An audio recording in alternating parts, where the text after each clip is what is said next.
बिस्मिल्लाहिर्रहमानिर्रहीम अस्सलाम वालेकुम। मेरा नाम डॉक्टर एहसन है और आज हम जानेंगे life cycle of human immunodeficiency virus के बारे में। ठीक है, सो सबसे पहले थोड़ा सा कॉन्सेप्ट ले लेते हैं।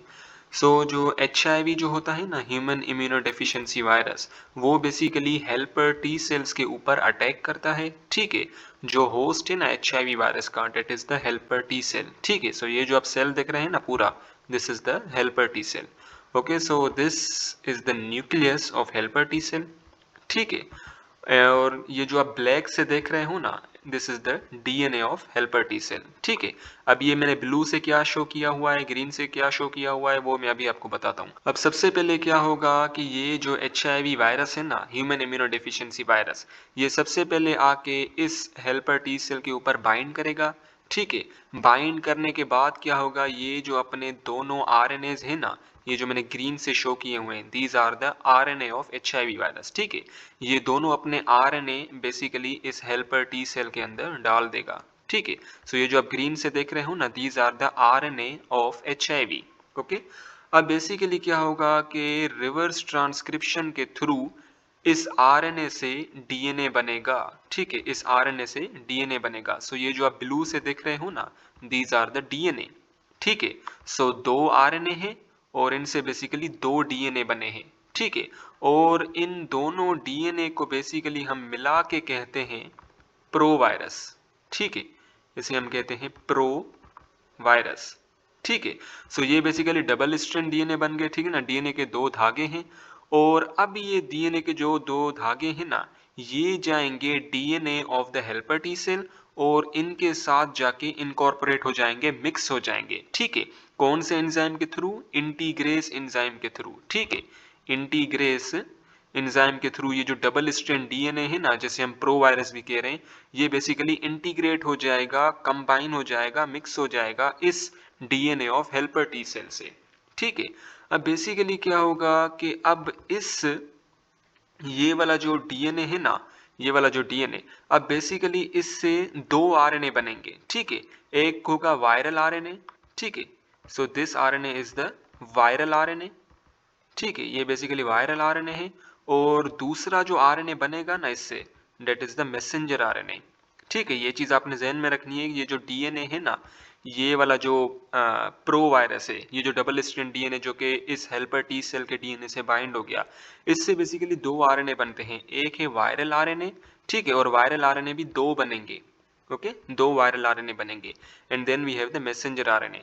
अच्छा, अब ये जो दो वायरल आरएनए बने हैं ना, ये बेसिकली जाएंगे नए एचआईवी के अंदर। ठीक है, क्यों? क्योंकि बेसिकली इससे अब हमें पता है कि इस डीएनए से, इस प्रो वायरस से हमें मैसेंजर आरएनए भी मिल रहा है। ठीक है ना, अब ये मैसेंजर आरएनए क्या करेगा, इससे बेसिकली प्रोटीन्स बनेंगी। कौन सी प्रोटीन्स बनेंगी? वायरल प्रोटीन्स बनेंगी।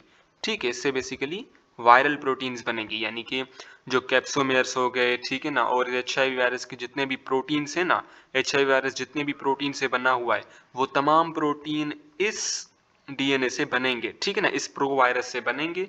ठीक है ना, अब वो प्रोटीन बनने के बाद क्या होगा कि उन प्रोटीन की असेंबली होगी और ये जो दो वायरल आरएनए है ना, ये भी इनके साथ इनकॉर्पोरेट हो जाएंगे और एक नया एचआईवी वायरस बन जाएगा। ठीक है, सो अब इसे इस डायग्राम से समझ लेते हैं। सो life cycle of HIV consists of series of steps to multiply in the body, which are binding, fusion, reverse transcription, integration, replication, assembly and budding. अब बेसिकली क्या होता है कि सबसे पहले जो HIV वायरस होगा ना, वो सबसे पहले बाइंड करेगा इस हेल्पर टी सेल के साथ। ठीक है ना, और बाइंड कैसे करेगा? इस रिसेप्टर कॉम्प्लेक्स के थ्रू करेगा। ठीक है, और हमें पता है रिसेप्टर कॉम्प्लेक्स जो है ना, वो काफी सारे ग्लाइकोप्रोटीन से बना हुआ है। ठीक है, ग्लाइकोप्रोटीन 120 एंड ग्लाइकोप्रोटीन 41। ठीक है, बाइंड होने के बाद क्या होगा? बेसिकली फ्यूजन होगी। ठीक है, यानी कि ये जो एचआईवी है ना, ये इस हेल्पर टी सेल के मेम्ब्रेन के साथ बिल्कुल फ्यूज हो जाएगा। ठीक है, और फ्यूज होने के बाद क्या होगा? ये बेसिकली अपने जो आरएनए है ना, इनको छोड़ेगा। ठीक है ना, और हमें पता है कि इस एचआईवी वायरस के अंदर दो और एंजाइम्स होते हैं। एक है रिवर्स ट्रांसक्रिप्टेज एंजाइम, ठीक है ना, दूसरा है इंटीग्रेस एंजाइम। अब क्या होगा कि रिवर्स ट्रांसक्रिप्शन के थ्रू इन आरएनए से बनेंगे दो डीएनए। ठीक है ना, और जो दो डीएनए बने हैं ना, ये वाले दो डीएनए अब बेसिकली ये जो डीएनए है हेल्पर टी सेल का, उसके साथ बेसिकली वो जाके कंबाइन हो जाएंगे इंटीग्रेस एंजाइम के थ्रू, ठीक है। और इस प्रोसेस को हम इंटीग्रेशन कहते हैं। इंटीग्रेशन यानी कि जब भी प्रो वायरस यानी कि जो डबल स्ट्रैंड डीएनए है, ठीक है, जो कि रिवर्स ट्रांसक्रिप्शन के थ्रू बना है, वो इंटीग्रेट हो जाए, मिक्स हो जाए, मिल जाए इस DNA of helper T cell के साथ, ठीक है। अब बेसिकली क्या होगा कि इस वाले डीएनए से क्या बनेंगे, वायरल आरएनए बनेंगे, ठीक है ना। वायरल आरएनए बनेंगे और बेसिकली मैसेंजर आरएनए बनेंगे, ठीक है। अब ये जो आप दो ग्रीन से देख रहे हो ना RNA, these RNA are the viral RNA, ठीक है। ये बेसिकली क्या है, these are the viral RNA.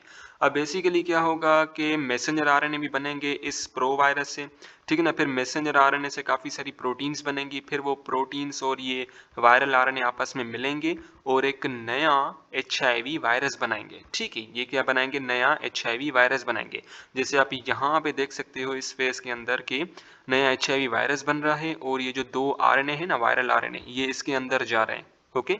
और फाइनल प्रोसेस होता है जिसे हम कहते हैं बडिंग। अब बडिंग में क्या होता है कि ये जो एचआईवी वायरस होता है ना, ये बेसिकली हेल्पर टी सेल से बाहर जाता है, ठीक है। सो ये जो आप देख रहे हैं, दिस इज द एचआईवी, ठीक है। और ये जो आप देख रहे हैं, this is the helper T cell, ठीक है, this is the helper T cell.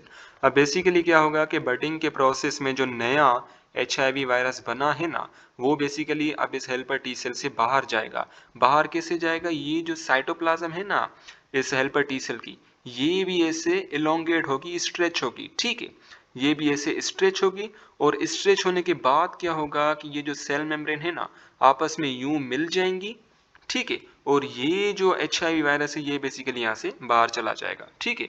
Once again, ये जो मेम्ब्रेन थी ये बाद में ऐसे यूं आपस में मिल जाएगी और ये जो एचआईवी वायरस है ये यहाँ से चला जाएगा, okay. So this is the process of budding.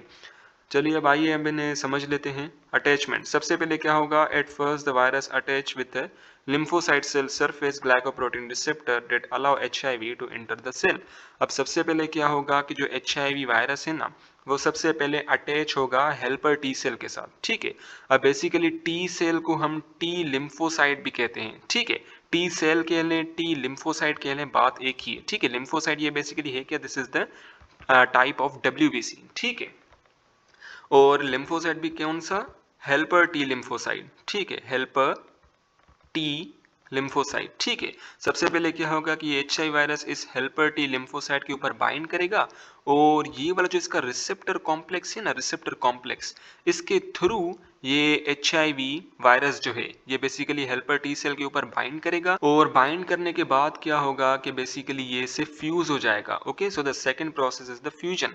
While remain attached, the virus inject the RNA into the host cell। अब बेसिकली फ्यूजन में क्या होगा कि ये जो एचआईवी वायरस है ना, ये बेसिकली इस cell membrane of the helper T cell के साथ बिल्कुल फ्यूज हो जाएगा, ठीक है। और फ्यूज होने के बाद क्या होगा कि जो दो आरएनए है ना इस एचआईवी वायरस के, वो बेसिकली अब साइटोप्लाज्म ऑफ टी सेल के अंदर चले जाएंगे, ठीक है। Then we have the reverse transcription, ठीक है। अब रिवर्स ट्रांसक्रिप्शन में क्या होगा, the viral RNA makes a new DNA in this process। This process is called reverse transcription। अब बेसिकली रिवर्स ट्रांसक्रिप्शन में क्या होगा कि ये जो आरएनए है ना, जो कि गया है इस हेल्पर टी सेल के अंदर, अब बेसिकली इससे क्या होगा, इससे डीएनए बनेगा by the help of enzyme reverse transcriptase और इस प्रोसेस को हम कहते हैं reverse transcription. In this process viral uses its own enzyme called reverse transcriptase. अच्छा, ये जो रिवर्स ट्रांसक्रिप्टेज एंजाइम है ना, ये इस एचआईवी वायरस के अंदर मौजूद होता है, ठीक है। और जब ये एंजाइम इस cytoplasm of helper T cell के अंदर आता है ना, तो इसी से ही क्या होता है कि डीएनए बनता है फ्रॉम द आरएनए, ओके।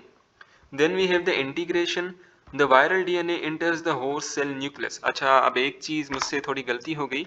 ये जो है ना, ये जो डीएनए जो बनता है यहाँ से रिवर्स ट्रांसक्रिप्शन, ये बेसिकली न्यूक्लियस के अंदर नहीं होती, ये यहाँ साइटोप्लाज्म के अंदर होती है, ठीक है। सो आई एम सॉरी, ये मुझसे एक मिस्टेक हो गई। बेसिकली साइटोप्लाज्म के अंदर रिवर्स ट्रांसक्रिप्शन होती है, डीएनए बनता है, ठीक है। और फिर ये डीएनए बेसिकली इस न्यूक्लियस के अंदर एंटर होता है और उसके बाद ये इनकॉर्पोरेट हो जाता है towards the DNA of helper T cell, okay. So अब यहाँ साइटोप्लाज्म के अंदर अब ये हमारे पास क्या हो गया, डीएनए बन गया, ठीक है। वायरल डीएनए बन गया जिसे हम कहते हैं provirus, okay.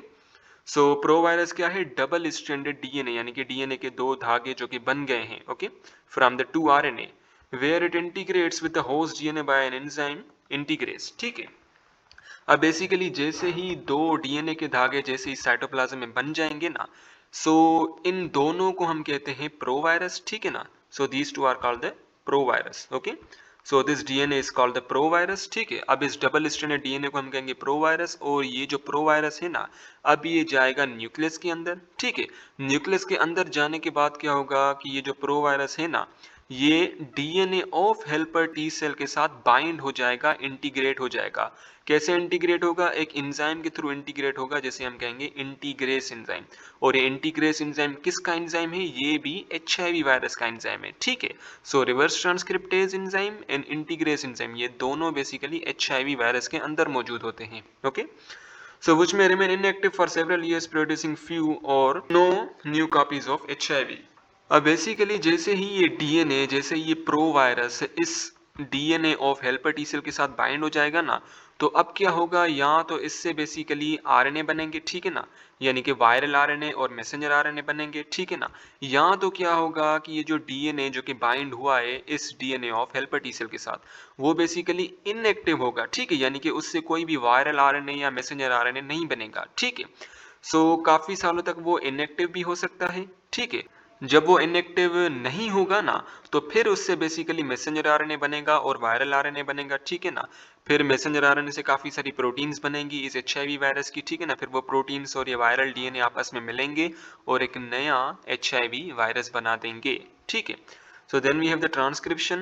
Now integrated host DNA develops messenger RNA for the process of protein synthesis to make the viral protein and also by using host cell enzyme called RNA polymerase। अब basically क्या होगा कि ये जो DNA जो कि viral pro virus जो है, जब इस DNA of helper T cell के साथ बाइंड होगा तो अब इससे बनेगा मैसेंजर आरएनए। ठीक है ना, फिर मैसेंजर आरएनए जाएगा। अच्छा, अब ये मैसेंजर आरएनए बनेगा कैसे? आरएनए पॉलीमरेज के थ्रू। ठीक है, आरएनए पॉलीमरेज के थ्रू इस प्रो वायरस से मैसेंजर आरएनए बनेगा। ठीक है, और आरएनए पॉलीमरेज किसका एंजाइम है? ये बेसिकली इस होस्ट का एंजाइम है, इस टी सेल का एंजाइम है। ठीक है, और बेसिकली क्या होगा कि जैसे ही मैसेंजर आरएनए बन जाएगा ना, फिर वो मैसेंजर आरएनए इस होस्ट के राइबोसोम के अंदर जाएगा। राइबोसोम के अंदर जाने के बाद क्या होगा कि बेसिकली ट्रांसलेशन होगी और प्रोटीन्स बनेंगी। ठीक है, सो बेसिकली मैसेंजर आरएनए बना which is used to direct the making of long copies of HIV protein. ठीक है, फिर वो मैसेंजर आरएनए जो है वो बेसिकली उससे प्रोटीन्स बनेंगी। किसकी प्रोटीन्स बनेंगी? एचआईवी वायरस की प्रोटीन्स बनेंगी। Okay, then we have the assembly. जब काफी सारी प्रोटीन्स बन जाएंगी ना इस एचआईवी वायरस की, फिर वो प्रोटीन्स और वायरल आरएनए आपस में मिक्स होंगे और एक नई प्रोजेनी बनाएंगे, नया ऑफस्प्रिंग बनाएंगे, नया एचआईवी बनाएंगे। When proteins are form, HIV uses another enzyme called protease to cut down protein into small fragments that later join together with the HIV genome and develop new progeny। ठीक है, अब मैं आपको आसान करके बताता हूँ कि बेसिकली जब प्रोटीन्स बन जाएंगी ना, फिर वो प्रोटीन्स बेसिकली मिलेंगी to the two viral RNA of HIV. ठीक है ना, और फिर न्यू प्रोजेनी बन जाएगी। ठीक है, अब suppose this is the protein of the HIV virus. ठीक है, ये प्रोटीन जो है ना एचआईवी वायरस की बन गई। ठीक है, अब यहाँ पे बताया गया है कि एक और एंजाइम होता है जिसका नाम है प्रोटीएज। ठीक है, ये प्रोटीएज एंजाइम किसका है? ये भी एचआईवी वायरस का ही एंजाइम है। ठीक है, अब ये प्रोटीएज क्या करेगा कि इस प्रोटीन को जो कि बनी है, ठीक है ना, मैसेंजर आरएनए से, इस प्रोटीन को छोटे छोटे पीसेस में डिवाइड करेगा। ठीक है, छोटे छोटे फ्रेगमेंट्स में डिवाइड करेगा। ठीक है, अब ये जो पूरी प्रोटीन है, अब ये छोटे छोटे प्रोटीन्स में डिवाइड होगी। ठीक है, ये भी छोटा सा प्रोटीन, ये भी छोटी सी प्रोटीन, ये भी छोटी सी प्रोटीन, ये भी छोटी सी प्रोटीन। ठीक है, अब ये तमाम छोटी छोटी प्रोटीन वायरल आरएनए के साथ मिलेंगी और एक नया प्रोजेनी बन जाएगा। ठीक है, then we have the process of budding. ठीक है ना, बडिंग जो है ये बेसिकली लास्ट स्टेप है, जिसमें क्या होता है कि जो नया एचआईवी वायरस बना है ना, वो बेसिकली टी सेल से सेपरेट होगा। So new progeny of virus man mature, it connect with the cell membrane and forms a small projection as a bud from infected cell. ठीक है, अब बेसिकली जैसे ही नया प्रोजेनी बन जाएगा ना, नया बच्चा, नया एचआईवी वायरस जब बन जाएगा, ठीक है ना, और जब ये मैच्योर हो जाएगा, फिर ये क्या करेगा कि जो सेल मेम्ब्रेन है एचआईवी वायरस की, उसके पास जाएगा। ठीक है ना, और उससे बेसिकली अटैच हो जाएगा। अटैच होने के बाद क्या होगा कि ये बेसिकली सेल मेम्ब्रेन जो है ना, यहाँ से यूं एक्सटेंड होगी। ठीक है, यहाँ से यूं बेसिकली एक्सटेंड होगी। ठीक है, थोड़ा दोबारा से समझ लें। जब बेसिकली ये एचआईवी वायरस बन जाएगा ना, फिर ये एचआईवी वायरस जाएगा to the cell membrane of helper T cell.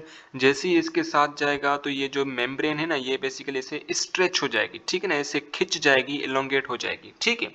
उसके बाद क्या होगा कि ये जो मेम्ब्रेन है ना, फिर यहाँ से यूं आपस में मिल जाएगी, ठीक है ना, और ये बेसिकली एक पूरा का पूरा बड बन जाएगा, ठीक है। ये क्या बन जाएगा? बड बन जाएगा, और ये बड अब यहाँ से सेपरेट हो जाएगा, ठीक है।